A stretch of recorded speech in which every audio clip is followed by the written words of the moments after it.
Muy bien, chicos, bienvenidos a esta nueva sesión. El día de hoy vamos a ver más a profundidad cómo hacer funciones, cómo implementarlas y además de eso vamos a aprender sobre lo que más destaca en esta blockchain, una de las mejores cualidades, que son los objetos. Vamos a ver cómo crear objetos, cómo interactuar con ellos.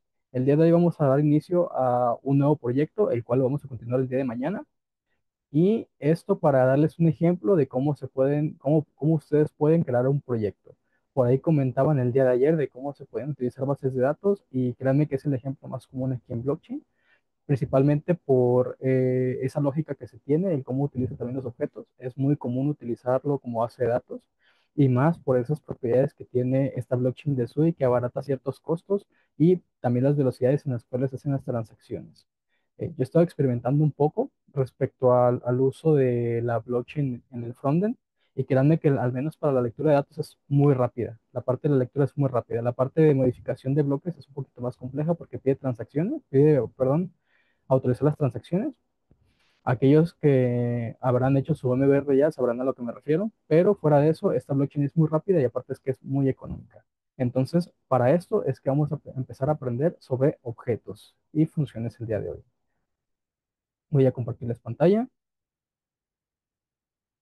Estamos. Esto. Muy bien. Así es. Como les comentaba, este es el día 3 de la cuarta sesión, día jueves, y vamos a desarrollar nuestro primer proyecto, aprendiendo sobre funciones y objetos.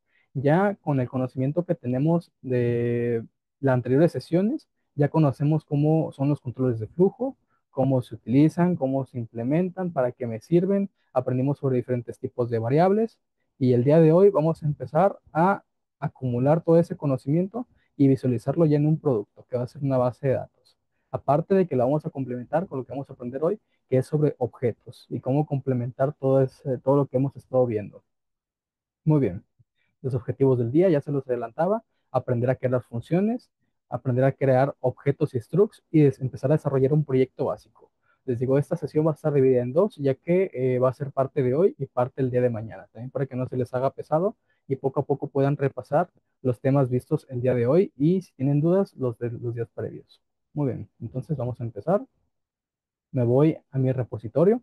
Recuerden que es muy importante aquellos que tengan ya un fork o un branch creado, mejor dicho, un branch creado, tienen que posicionarse en el branch que no sea el que crearon antes, sino el que crearon específicamente para este curso. Después de eso, abrimos el entorno, que es el Codespaces, que es aquí, y solamente damos clic en el nombre. Ah, por cierto, algo muy importante ahí, y se me ha pasado a comentarles. Vamos a darle para atrás y abrir una pestaña. Algo que es muy importante en este aspecto es que tienen que tener siempre su repositorio público. ¿Qué quiere decir esto? Que sea visible para otras personas dentro de la comunidad de GitHub. Perdón, ¿qué es lo que pasa si mi repositorio no es público, si es privado? Simplemente los demás personas, en este caso nosotros, no vamos a poder ser capaces de lo que hicieron de proyecto y esto va a afectar directamente porque regularmente las personas de SUI revisan sus proyectos. Esto afecta mucho en la parte de las certificaciones. Entonces, les recomendamos que siempre los proyectos que creen los hagan siendo públicos. ¿Cómo verifico que mi repositorio es público? Simplemente aquí, en esta página, nos vamos a ir a donde dice configuraciones. Vamos a bajar casi casi hasta abajo. Y aquí te dice Danger Zone. Dice cambiar la visibilidad del repositorio. Aquí tiene que, a mí no me deja porque ya lo tengo abierto en Codespaces, pero aquí tiene que estar en público. Si está en privado, no vamos a poder verlo. Y algo muy importante es que tiene que ser público para que lo podamos ver, para que podamos ver cuál fue su proyecto y cómo lo hicieron. Muy bien, y ahora sí, una vez terminado ese paréntesis, regresamos con el entorno. Sirve y así se terminaba de cargar. Muy bien, recapitulando un poco lo que vimos el día de ayer, vimos condicionales y controles de flujo, vimos sobre cómo definir otros tipos de variables, vimos también las diferencias entre el cons, el let y el mut. Así que el día de hoy vamos a pasar de este proyecto para crear uno nuevo. ¿Cómo creo un proyecto nuevo? Fácil, simplemente pongo en mi línea de comandos, en mi terminal, voy a poner el comando sui move new y el nombre de mi proyecto. En esta ocasión, como voy a crear una base de datos, voy a hacer algo simple. Voy a poner base de datos. Listo. Si se dan cuenta, aquí está en el source control, o el control de flujo está no tiene ningún número, principalmente porque no he hecho ninguna modificación. Pero si abro aquí, me debería de crear la nueva carpeta que es base de datos. Aquí voy a encontrar mi base de datos.move, que es el archivo en el cual yo voy a empezar a modificar. Voy a hacer mis modificaciones. Muy bien. Entonces, lo que voy a hacer, si se dieron cuenta, ya que se cargaron estas modificaciones, ya me apareció esto en verde.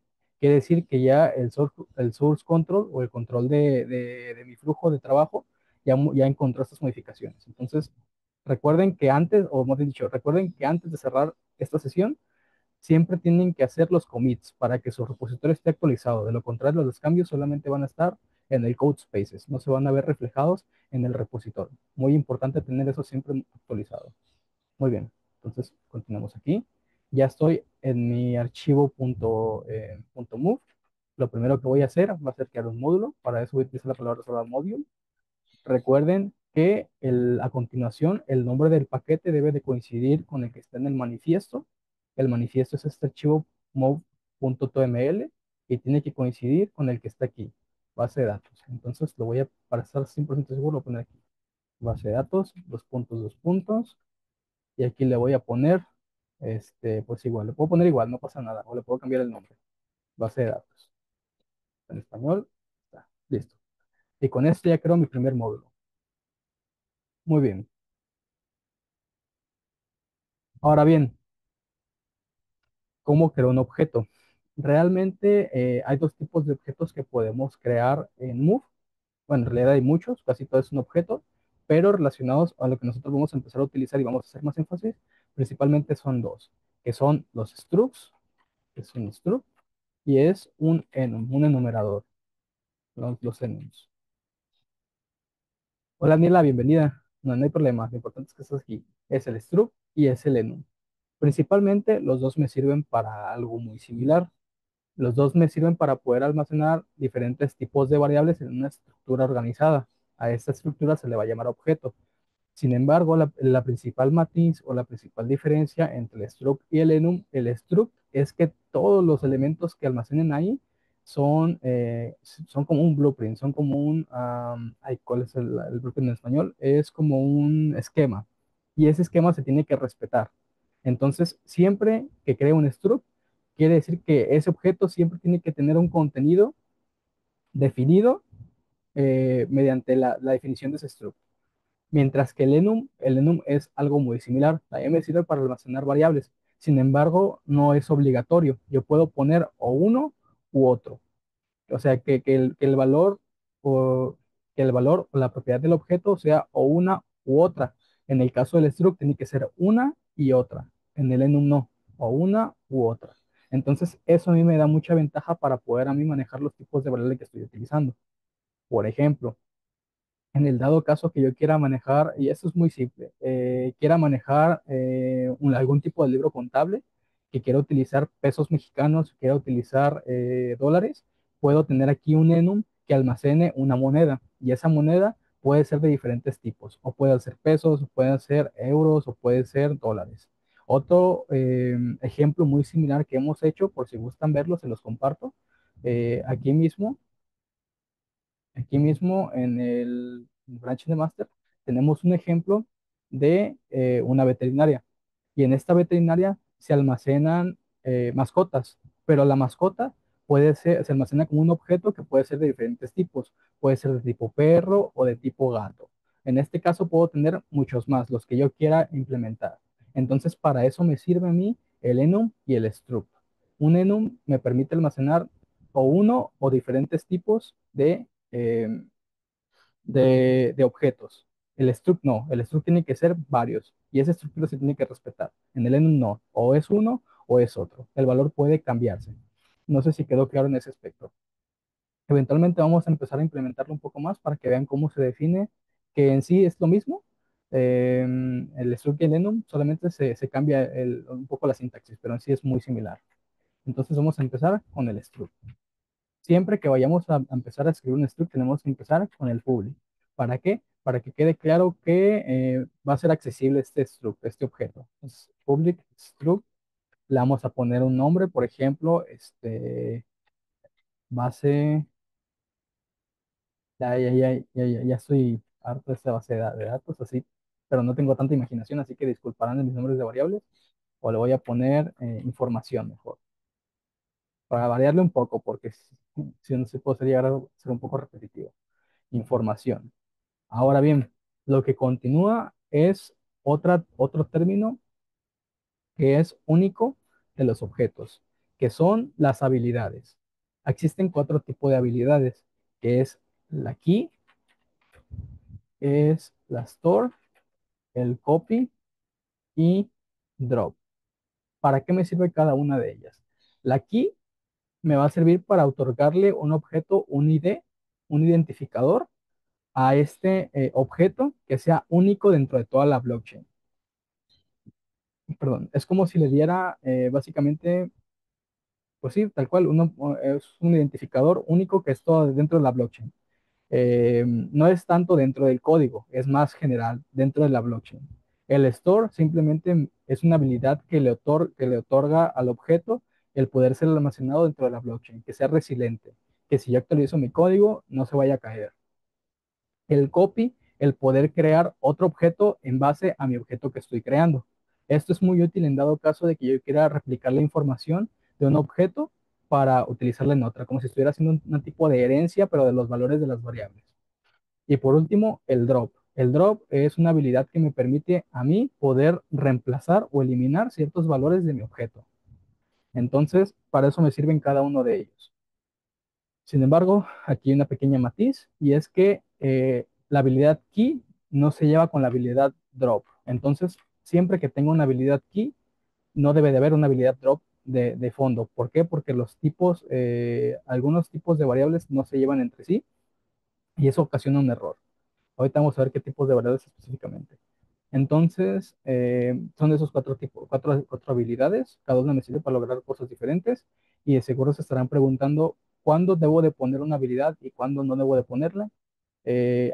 Ante esto les doy dos recomendaciones. La primera, em, la habilidad key, tómensela un poquito más, no se la tomen tan a ligera, no es una habilidad tan simple, porque recordemos que te da un identificador único para que sea ubicado el objeto dentro de toda la blockchain. Quiere decir que no todos los objetos que yo cree aquí necesiten de él, porque a final de cuentas es algo muy específico para algo muy general que estoy haciendo, entonces no es necesario. Entonces el consejo que les puedo dar, solamente pónganle la habilidad key a los objetos padres, o sea, el objeto superior. Volviendo un poco en el caso de lo que les comentaba de, por ejemplo, trabajar con diferentes tipos de monedas.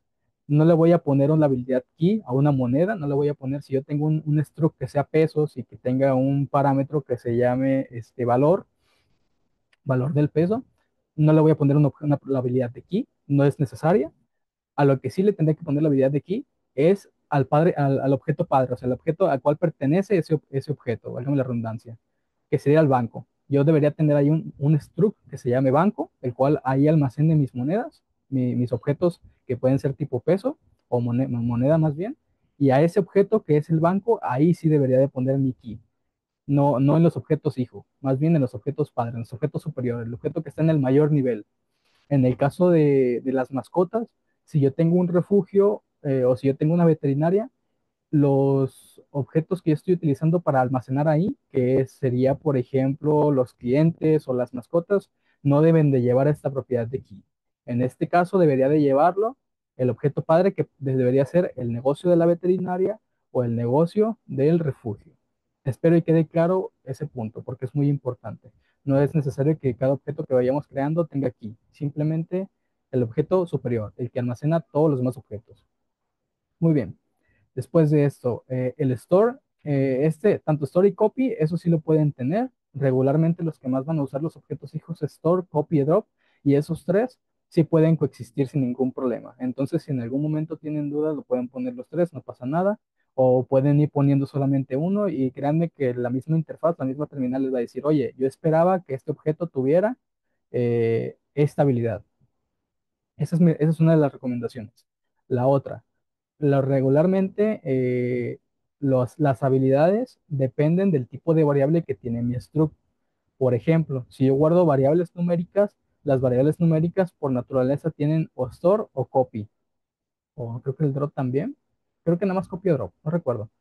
Pero si yo utilizo objetos más complejos, como lo es el caso, y esto viene como nivel dedo, siempre que creamos o que vayamos a crear un objeto que tenga la habilidad de key, el primer parámetro es un objeto de tipo UID, que va a ser dos puntos, ID. Si mal no recuerdo, si mal no recuerdo si es así. Esto, no, de hecho es ID y es UID. Esto siempre es así. Entonces, siempre que vayamos a poner que un objeto o un struct tiene la habilidad de key, tiene que tener ese UID de primer parámetro, porque es ese ID identificador dentro de la blockchain. Eso es de rigor siempre, siempre. Entonces, como este objeto es único y tiene una característica especial, tiene que ir, ahora sí, esta habilidad de key. Y por ejemplo, en el siguiente caso, voy a utilizar otro tipo de objeto que me sirva para almacenar un arreglo de elementos. En este caso, nos regresamos al framework, que es básicamente mi documentación oficial en el cual puedo ver qué tipo de objetos puedo interactuar. Vamos a buscar qué es lo que tenemos por aquí. Vamos a utilizar la librería de SUI, por ejemplo, y tenemos diferentes objetos. Tenemos un acumulador, checar los balances, un reloj, coin para poder hacer o checar las gestiones de tokens, EDCDCA, que es un esquema de cifrado, hashes, hexadecimal, matemáticas, package, pero a mí el que me interesa es el backmap. Aquellos que conozcan Python, y a mí me gusta hacer mucho la referencia de Python porque creo que es un lenguaje muy universal ahorita, muy conocido. Aquellos que conozcan Python van a conocer el término de diccionario. ¿Qué es un diccionario? Pues simplemente es un arreglo de elementos clave-valor. Yo tengo una clave y sobre esa clave almaceno un valor. Súper simple. Entonces el backmap es lo mismo que el diccionario.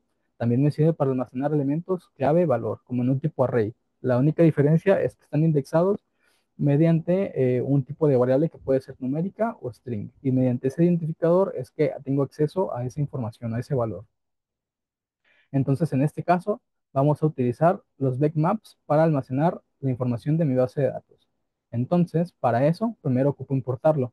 Como lo importo, recordemos un poco, usamos la palabra reservada use.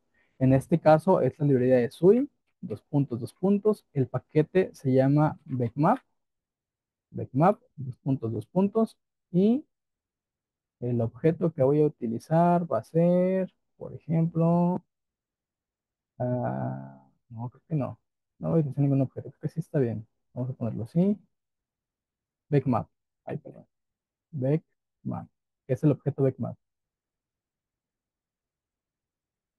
Aquí está, struct backmap, ven, de hecho el backmap es un struct. Sí, de hecho, diccionarios esa es la ventaja de trabajar con este tipo de estructuras porque cuando tú quieras hacer llamadas o quieras empezar a utilizar o a combinar tecnologías, puedes utilizar ese tipo de objetos JSON. Entonces, esa es la ventaja de utilizarlos. Puedes hacer esa conversión. Entonces, es muy común utilizar ese tipo de estructura. Como pueden checar, aquí el struct, perdón, el backmap que vamos a utilizar es un struct, es también un tipo de objeto. Entonces, en este caso, importamos de esta forma el objeto que vamos a utilizar para almacenar la información. Entonces, aquí vamos a poner, por ejemplo, usuarios, los puntos, que es un backmap, y a continuación tenemos que poner cuál va a ser el tipo de variable para mis llaves y el tipo de variable para los valores que voy a almacenar. Entonces, en este caso, vamos a utilizar un string para poder almacenar nombres de usuarios o también pueden ser un número, no pasa nada, pero en este caso vamos a utilizar strings. Entonces, use std, dos puntos, string, dos puntos, y para poder almacenar esto tiene que ser utf8, string. Y aquí ponemos, ahora sí, string, coma. ¿Qué es lo que voy a almacenar aquí? Pues voy a almacenar un objeto de tipo usuario. De momento vamos a abstraer esto porque no tenemos el tipo de usuario. Aquí me falta punto y coma, muy importante. Punto y punto y coma. Creo que los structs llevan punto y coma. Muy bien. Entonces, ya con esto ya tengo mi base de datos creada. Sin embargo, depende de un tipo de objeto que no tengo definido. Entonces, basándonos en la estructura del struct que acabamos de crear, vamos a crear el objeto tipo usuario. Vamos a hacer otra vez public struct usuario as. En este caso, recuerden, ya no es necesario usar un key, porque el key ya lo tiene el objeto padre, el objeto que almacena mi usuario. Entonces, vamos a utilizar store y copy, nada más. Ya si nos pide después el drop, lo ponemos el drop. De momento, con story copy es más que necesario. Es más que justo y necesario. Muy bien. Entonces, ¿cuál puede ser el primer parámetro? Pues nombre. El usuario tiene que tener un nombre, un string, de tipo string. Posteriormente, no sé, puede ser edad, que sea por ejemplo, un U8, porque realmente no va a haber un usuario que tenga más de 255 años, a no ser que llegue una persona muy longeva, una tortuga, no sé. Entonces, ¿qué otra cosa podemos almacenar aquí? Por ejemplo, algo que usamos en las sesiones pasadas es el tipo de usuario y para eso podemos crear un enum. Entonces, ponerle aquí tipo, los puntos y vamos a ponerle aquí tipo usuario. Listo. Ya para empezar a combinar lo que vamos aprendiendo. Entonces, ahora vamos a crear un enum, un enumerador. Entonces, em, no sé si voy quedando claro el cómo crear objetos y cuál es la diferencia entre el enum y el struct. Si tienen alguna pregunta, con toda confianza pueden hacerla. Y es muy similar, o sea, la estructura es la misma para crear los objetos. Igual public, enum, se va a llamar tipo usuario, tipo, perdón, esto junto, tipo usuario, que tiene store y copy también. De momento no es necesario que tenga el drop. O bueno, sí, sí va a ocupar el drop, porque ¿qué es lo que pasa si, por ejemplo, quiero cambiarle el tipo de usuario que es mi usuario, o si quiero cambiarle la edad? Entonces, bajo esa consideración, ocupo que tenga el drop para poder descartar los valores que he creado y poderlos reasignar, en dado caso de que quiera hacer modificaciones. Entonces aquí vamos a poner el drop. Y aquí también porque se van a hacer modificaciones. Entonces, drop, listo. Y con eso está ahí. Muy bien. Entonces, la forma en la que se define este tipo de objetos es un poco diferente. Vamos a ver por qué. Para empezar, digamos que puede ser un usuario de tipo básico, básico y avanzado. O pro, mejor. Pro. Listo.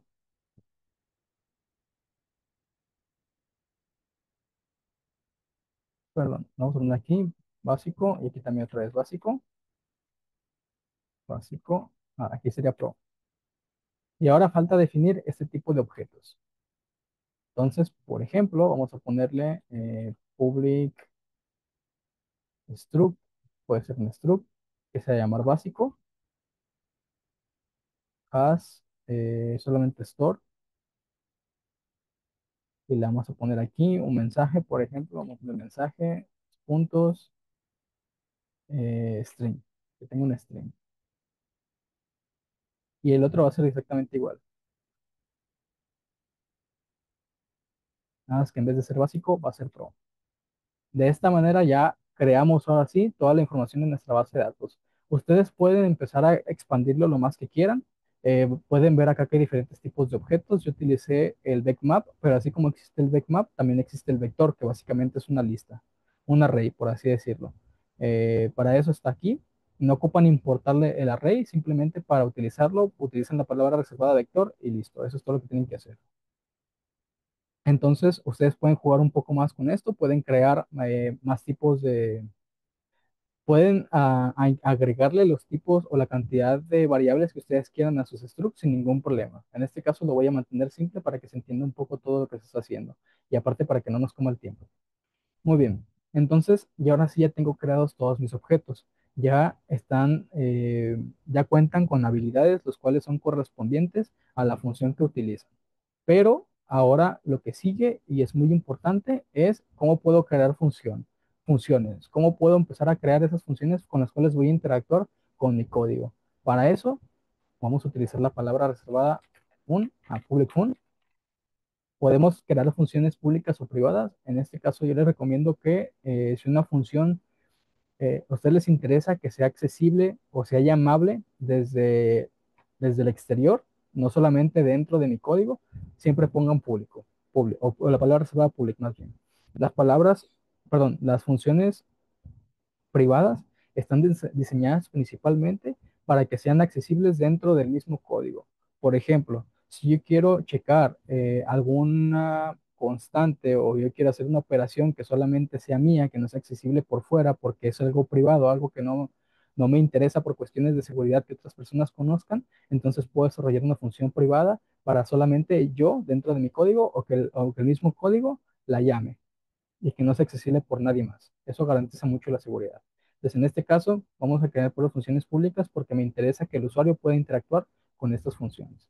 Para eso, entonces, va a ser public. Vamos a poner el nombre de la función que va a ser crear base, perdón, public fun. Me faltó palabra suave fun. Crear base, que va a recibir un parámetro nada más, que va a ser el nombre de la base de datos, que va a ser un string. Y listo. Ahora sí, ya pongo en las llaves qué es lo que va a hacer mi función. Para empezar, voy a empezar que definiendo el tipo de objeto que está acá, que es de base de datos. Entonces, mi struct se llama información. Vamos a ponerle aquí, le vamos a poner base, es igual a información, con que esto que empieza con el UID, con el ID, perdón. Pero aquí para definirlo ocupo de algo muy importante, que es el contexto de la transacción. Siempre que se hace una transacción en la blockchain genera mucha metadata, por así llamarlo de alguna forma. Esta metadata tiene datos interesantes sobre cuál fue el address o la dirección que lo llamó. Recordemos que el address es mi identificador como usuario dentro de la blockchain. Tiene esa información, tiene sobre cuánto costó, cuál fue el costo de la transacción, en qué época se hizo, cuánto duró, etcétera. Entonces, para yo poder acceder a esta información, como bien dicho, para poder yo asignar esta variable, es necesario acceder a esta información, que es el contexto de la transacción. Para eso, entonces tengo que usar lo siguiente, que es una referencia mutable del tx, no, este x context. Si mal no recuerdo si es. Entonces, ocupo acceder a este contexto de la transacción para poder ver cuál es, eh, cuál es mentiras, es CTX. Aquí me faltó algo. Primero tengo que darle un nombre que va a ser CTX, context, y después el tipo de variable, el tipo de variable que es esta que estoy definiendo aquí. Entonces, primero nombre, dos puntos, que es de tipo string, después CTX, que es el diminutivo de context, que va a ser una referencia mutable a un objeto de tipo pues contexto de transacción. Muy bien. Entonces, una vez que cuento con este contexto, ahora sí voy a empezar a darle ese identificador. Para eso es el comando new, dos puntos object, así, ctx. Y listo. Ya con eso, ahora sí, ya con base al contexto de mi transacción, le asigno un ID único a mi objeto que es tipo base de datos. Y ahora sí, procedo a darle el nombre. Checamos cómo le pusimos aquí. Se llama usuarios, entonces vamos a poner aquí usuarios. Sí, de hecho, me falta ponerle un nombre aquí. Aquí fue, este es nombre, stream. Porque no podemos poner una base de datos sin nombre. Entonces, así, nombre va a ser, perdón. No, sí, sí, nombre, coma. En este caso, como la variable la cual contiene el nombre que le quiero asignar a esta parte del objeto se llama igual, infiere directamente que esa es la variable que quieres asignarle. Entonces no es necesario que pongas nombre, dos puntos nombre, porque lo infiere automáticamente. Igual se puede hacer, pero directo pues creo que queda mucho mejor. Y por último, me faltaría a mí crear la última variable que es usuarios, en este caso que es un backmap. Entonces, sin embargo, si no sé cómo hacerlo, ocuparía entonces acudir a mí, a mi documentación oficial. Entonces, checamos cuáles son todas las funciones disponibles y entre todas las funciones veo que existe una que se llama empty. Entonces, empty me dice que crea un vector o un backmap vacío. Para eso, primero ocupo importarlo. Pero, ojo aquí, y muy importante, conforme vayan utilizando más tipos de variables, se van a dar cuenta que existen algunos objetos que comparten funciones con el mismo nombre. Pongamos el ejemplo más simple que se me ocurre. En este caso, tenemos el backmap, pero así como tenemos el backmap, también tenemos el vector. Y si se dan cuenta, comparten funciones con el mismo nombre.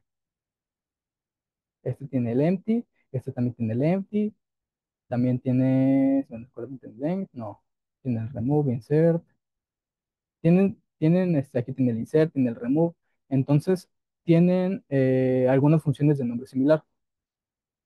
Entonces, para no confundirnos, vamos a utilizar una palabra que se llama self, con mayúscula, self. ¿Para qué me sirve el self? Ah, de hecho aquí no es arriba, perdón, el self. ¿Para qué me sirve el self? En lugar de poner la función directa, como lo puede ser en el caso del string, ocupo ponerle el nombre del paquete que estoy utilizando, en este caso backmap. Y con esa forma ya diferencio más fácilmente de qué paquete estoy llamando esa función. Si no se le entiende, si no se entiende fácilmente, vamos a acudir a nuestro Developer Starter Kit para facilitar el entendimiento de este punto, porque sí es muy importante. Por ejemplo, aquí está, definir el uso de librerías. Miren, esto es lo que les comento. Nosotros podemos utilizar una librería tal cual solamente llamando a las funciones o los objetos que nos interesa utilizar, pero también lo podemos hacer utilizando la palabra self. ¿Cuál es la diferencia? Pasando acá abajo, si se dan cuenta, sin self solamente pongo el nombre de la función que estoy llamando. Fácil, rápido y entendible. Sin embargo, como les comentaba, existen algunos objetos que comparten funciones del mismo nombre. Entonces eso ya puede generar cierta confusión. O no sé, el hecho de no ser tan específico, no se sabe cuál módulo se esté llamando exactamente. Entonces, para eso es que se utiliza el self. Y la diferencia es que tengo que poner el nombre del paquete acompañado de dos puntos y ahora sí, el nombre de la función que me interesa utilizar. Entonces, nosotros por temas prácticos y buenas prácticas de programación, vamos a utilizar el self en el backmap. De esta manera, vamos a pasar lo siguiente, que es, si no recuerdo, información, se llama usuarios, perdón. Usuarios, dos puntos, y va a ser aquí, backmap, dos puntos, empty, y listo. Ya con eso, ahora sí, creo un backmap vacío, pero, aquí punto y coma, pero esto no es todo, porque ok, ya creé mi objeto, pero ¿qué sigue? O sea, ¿qué hago con él? Muy bien. Algo que platicamos en el día cero bastante es el hecho de que esta blockchain se enfoca mucho en la parte del ownership, que es el ownership, la propiedad de los objetos. ¿Qué quiere decir? Que yo soy dueño de los objetos con los cuales interactúo o despliego en la blockchain. Entonces, un paso fundamental, ya que creamos nuestro objeto, es transferírselo a la persona que mandó a llamar esta función, para que de esta forma la base de datos que se creó sea, sea propiedad de él y no de la blockchain. Entonces, para eso, vamos a utilizar la siguiente línea de comandos que es transfer, dos puntos transfer, así, acompañado la variable o el objeto que la voy a mandar, le voy a transferir al usuario. Y por último, va a ser el tx-context, dos puntos, sender, ctx, ay, perdón, ctx. Y por último, punto y coma, que no se nos olvide. Y listo. Ya con esto le transfiero al usuario el objeto que se acaba de crear para que él sea dueño de esa base de datos, que no esté en la blockchain. Bueno, sí va a estar en la blockchain, pero va a estar en la blockchain siendo él el dueño, siendo él la única persona capaz de interactuar con él. Existen otros tipos de transferencia, como la public transfer, donde cualquier usuario, conociendo el ID del objeto, puede interactuar con él, pero en este caso, como las bases de datos son privadas, pues interesa que solamente le pertenezcan a una persona. Entonces, se queda así. Pues le digo como dato curioso en dado caso de que quieran tener objetos a los que múltiples personas pueden interactuar. Pero en este caso es más que suficiente. Muy bien. Sí, me gustaría saber si tiene alguna duda en lo que tomo agua, porque ya se me está secando la garganta, o si vamos bien en este punto, si está entendible.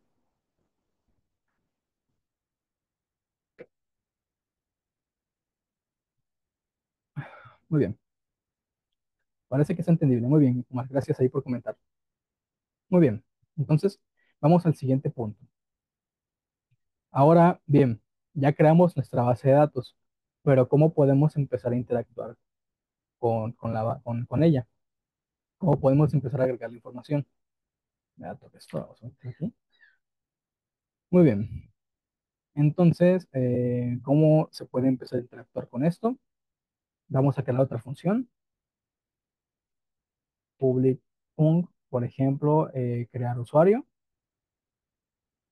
usuario. De hecho, sí, aquí me equivoqué, debe ser crear usuario. Listo. Muy bien, crear usuario. ¿Qué es lo que va a recibir? Primer parámetro que va a recibir va a ser información, que es de tipo una referencia mutable de un objeto tipo información.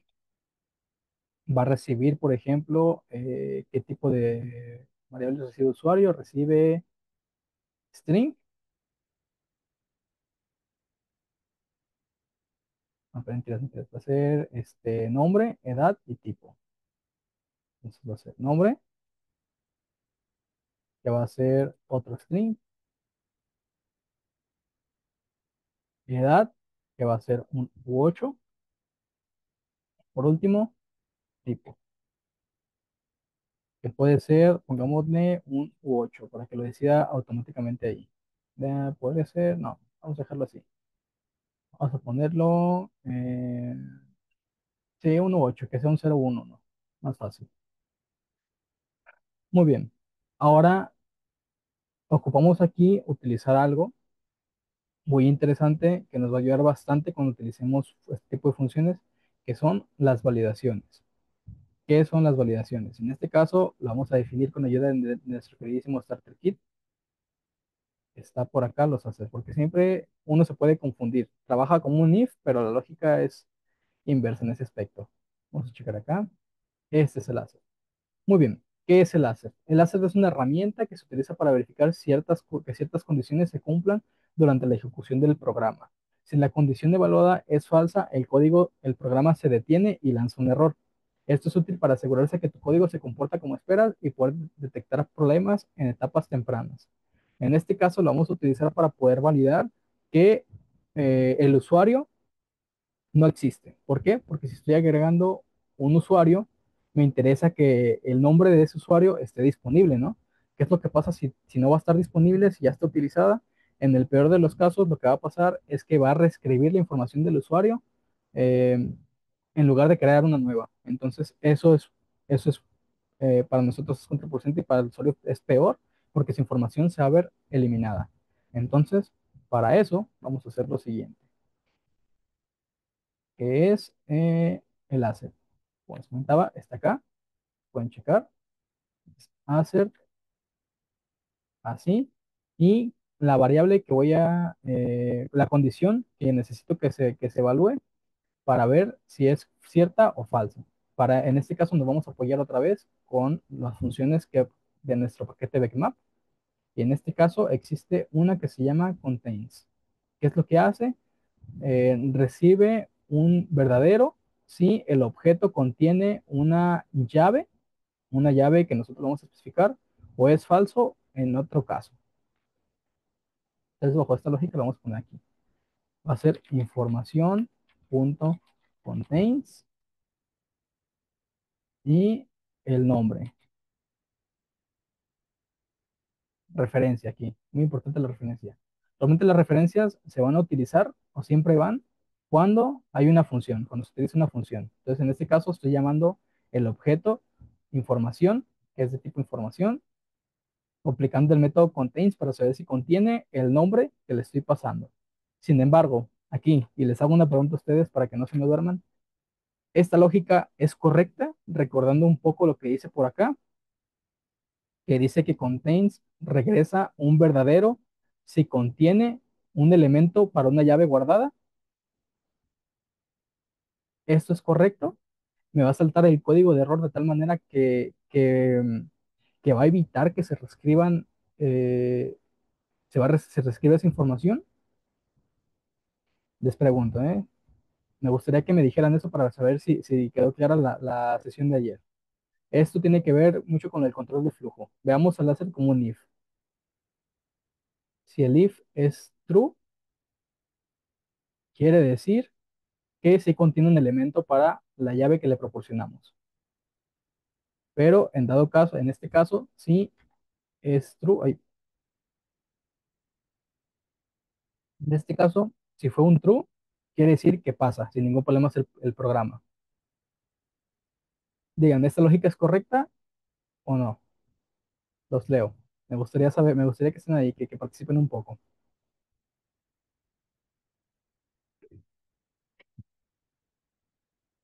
No sean tímidos, ¿eh? Lo importante aquí es que aprendamos esta parte de cosas y realmente esto fortalece mucho la lógica de programación. Y créanme que los assets son muy útiles para poder detectar y mitigar esos errores.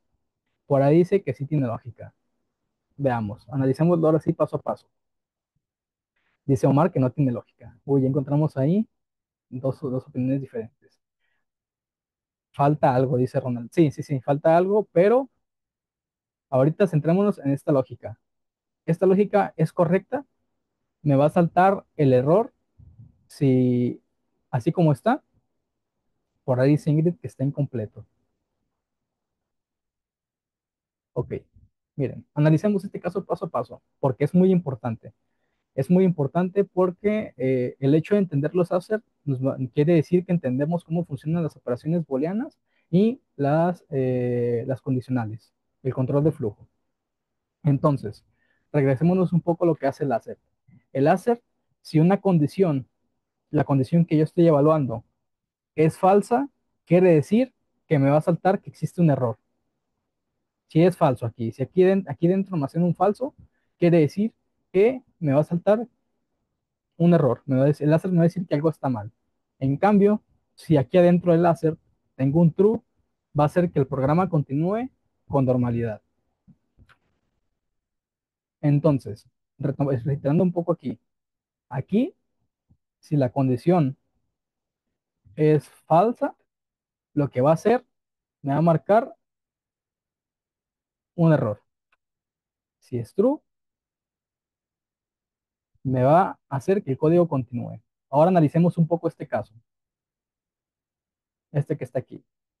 El contains me va a regresar un true, que es verdad, si existe un nombre ya existente. Y esto para mí es contraproducente. ¿Por qué? Porque si ya existe el nombre, quiere decir que no debería ser válida esa información, que debería cambiar de nombre. Entonces, exactamente, Omar, debe de tener un not, se tiene que negar esta. ¿Y cómo se niega? Esta variable de aquí, se tiene que poner el signo de admiración. Y ya con eso estoy negando.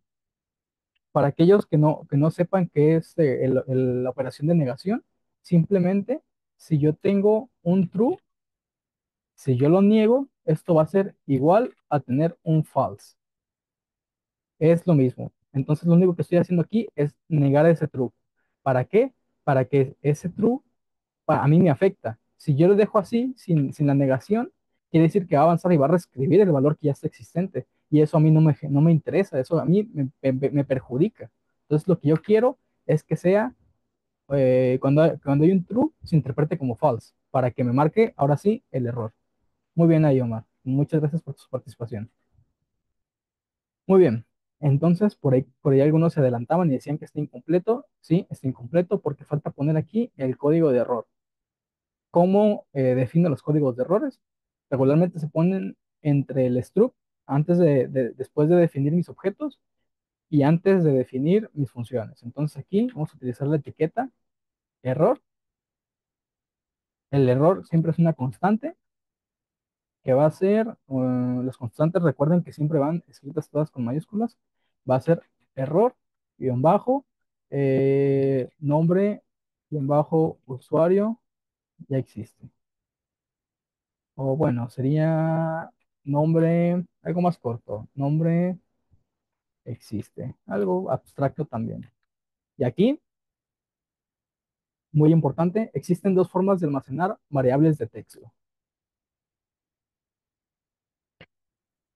Existen dos formas de guardar variables de texto. En este caso, se los voy a comentar porque normalmente hemos utilizado los strings, pero existe otra forma de utilizar texto. ¿Cómo? Con un vector de caracteres. Vector U8. Y esto va a ser a una B acompañada del texto que quiero que se muestre en la terminal. Entonces, ahora sí, aquí ya me puedo extender lo más que quiera. Error, el nombre de usuario ya existe en la base de datos. Intenta con otro. Nueva, intenta con otro nuevo, punto y coma. Muy bien. ¿Cómo funciona esto? Básicamente, esto almacena un vector de caracteres. Recordemos que los caracteres vienen en un código que normalmente es el ASCII, y el ASCII es la representación numérica de las letras. Entonces, para eso me sirve a mí el poder almacenar las variables de texto, en este caso como vector de caracteres. ¿Por qué? Porque si yo lo intento almacenar, vamos a copiar y pegar esto, probablemente me marque error, pero no importa. Si intento almacenar esto como un string, recordemos que el string depende de que tenga una función UTF-8. Entonces, para poder utilizar esta función, como bien dicho, lo que hace esta función es convertir esa cadena de caracteres a un formato estándar, un formato que ya es de texto, de codificación de texto. Pero el problema está en que regularmente las constantes no pueden almacenar funciones. Entonces, en este caso, lo que se hace es utilizar los vectores de caracteres, no no, perdón, no un string, porque el string depende de una función que es UTF-8. Entonces es por eso que se almacenan los vectores de caracteres. Diferencias entre estas dos: si yo quiero utilizar el vector de caracteres para almacenar información, en lugar de aquí, por ejemplo, de string, lo que me va a generar realmente es que al momento de yo visualizar esta información, me va a aparecer un array de números. Entonces, eso no lo puedo interpretar yo. La máquina los interpreta, pero el usuario no. El usuario solamente ve una lista de puros numeritos. Entonces, para eso me sirve, básicamente. Esos son los matices. Cuando quieran poner números de error, utilicen vectores de caracteres. Cuando quieran utilizar texto para almacenar información que sea visible, utilicen string. Igual, tengan en cuenta que por algún motivo, los vectores de caracteres sí se visualizan como palabras o como letras más bien en la terminal. Entonces, no crean que vamos a ver puros números de códigos de error, que por cierto también podemos almacenar o podemos crear números de error, o más bien dicho, variables de error que sean números.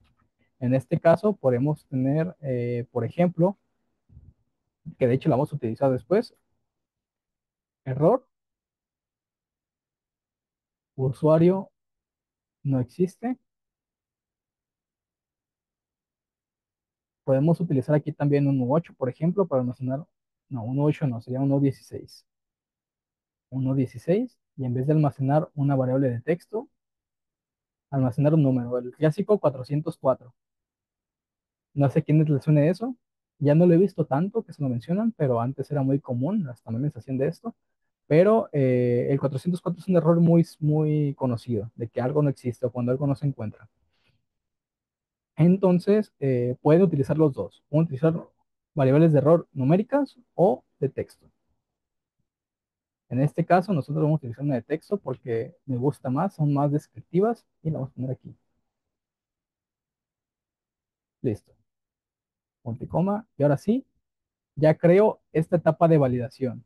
De tal manera de que si en algún punto llego a introducir un nombre de usuario que ya existe, me va a marcar este error y va a impedir que el código continúe, que el código se siga ejecutando. En su lugar me va a decir, oye, espérate, ¿sabes qué? El nombre que usaste ya existe, no, ya existe, cámbialo por otro nuevo. Y de la misma forma, esto va a ser muy similar a lo que está acá. Vamos a ponerle aquí. Aquí va a almacenar uno de nombre, información, bla, bla, bla, contains nombre.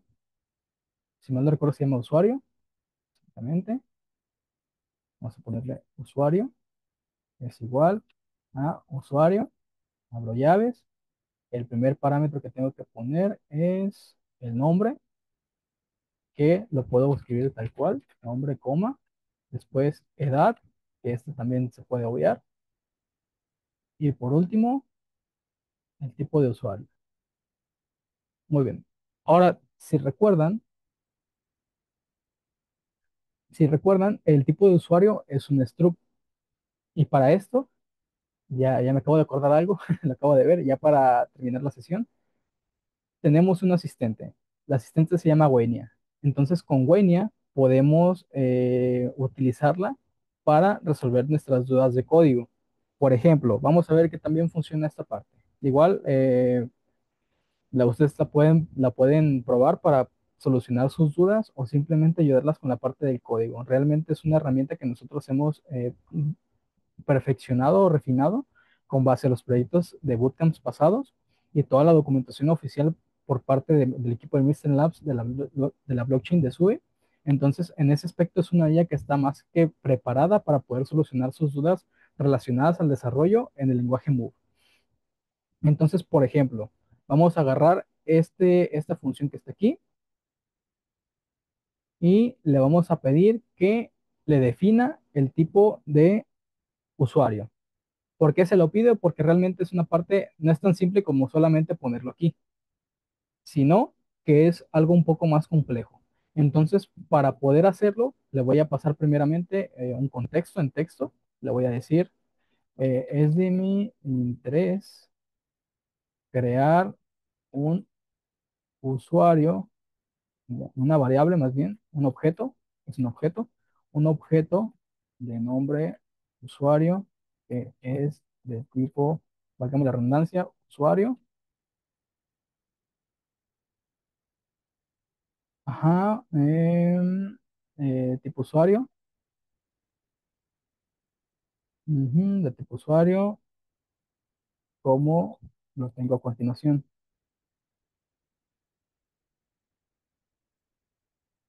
Vamos a agarrar esto, le vamos a pasar eso que está aquí, vamos a pasar todas las funciones más. Se saca rojo.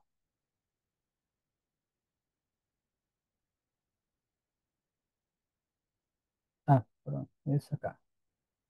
Es de mi interés crear un objeto de nombre usuario que es de tipo usuario, como lo tengo a continuación. No, mentiras, esto está muy feo. Ahora de nombre, ajá, usuario, mediante la siguiente función.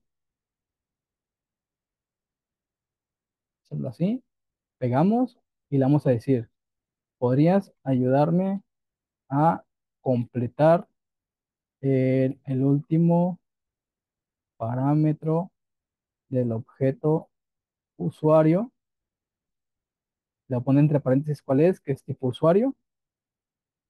No me recuerdo. Soy muy malo para recordar los nombres de las variables, ¿eh? Entonces, más de una vez vamos a checar dos veces esto, que es tipo usuario, que es tipo, más bien,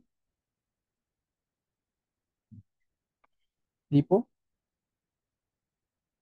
y le voy a pasar la información de cómo estoy almacenando mi enumerador. Entonces, para eso va a ser public struct, eso que está aquí. No mentiras, eso que está acá. Y pro, listo. Y se la vamos a pasar. Es importante que tenga todo el contexto de cómo estoy haciendo las cosas, porque si no, muy posiblemente vaya a alucinar y vaya a hacer las cosas como pensó y va a diferir de lo que yo estoy haciendo y al final no va a tener, va a terminar más confundido que con más preguntas que respuestas. Entonces aquí me está diciendo que te ayudará a completar ese último parámetro, bla, bla, bla, y aquí lo checa. Tipo usuario. Para empezar, sí entendió que lo que lo voy a hacer es con una variable que va a ser o 0 o 1. Si es 0, le va a asignar que es el tipo de usuario básico. Si es 1, va a checar que es un pro. Chequenlo, lo hizo con un control de flujo con el if. Y nada más le pone así. Entonces vamos a utilizar esta lógica para implementar esta parte. Vamos a agarrarlo aquí y lo vamos a pegar acá abajo. Vamos a ponerlo antes de aquí. ¿Está? Define una variable que se llama tipo usuario, que va a ser igual al resultado de este if. Y aquí nada más al final le pone tipo, dos puntos, tipo usuario.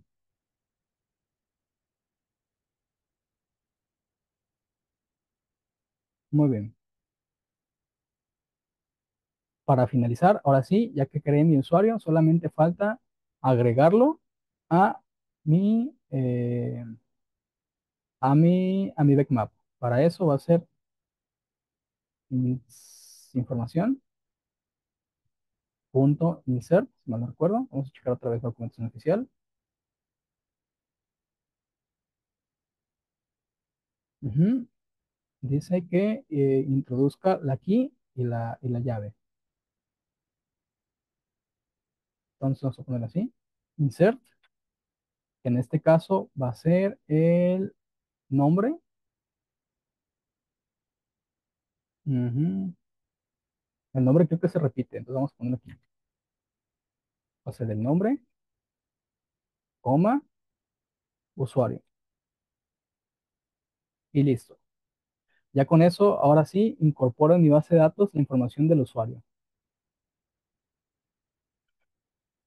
Y listo, chicos. Entonces, espero que se entendiera esta parte. Realmente creo que usar Wayne en dado caso de que ustedes muchas veces cuando uno aprende un lenguaje de programación como que le cuesta entender esa sintaxis o esa lógica. Regularmente cada lenguaje tiene su matriz respecto a la lógica y el hecho de traducir o de pasar de una lógica a otra puede llegar a ser confuso. Muchas veces cuando uno domina, por ejemplo, lenguajes tan abstractos, tan de alto nivel como lo puede ser Python, como lo puede ser JavaScript, entonces, puede llegar a ser algo complejo el pasar o cambiar de chip respecto a la lógica.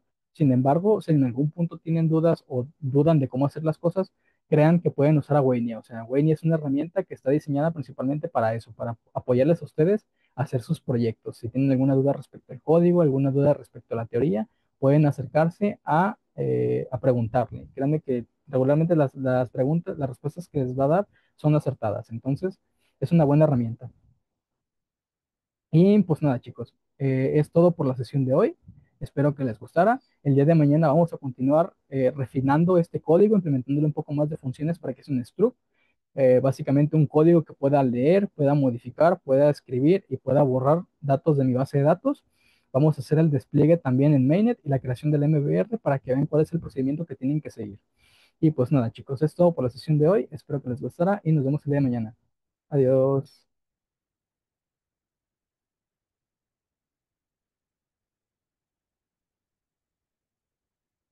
Ah, no, ¿de dónde?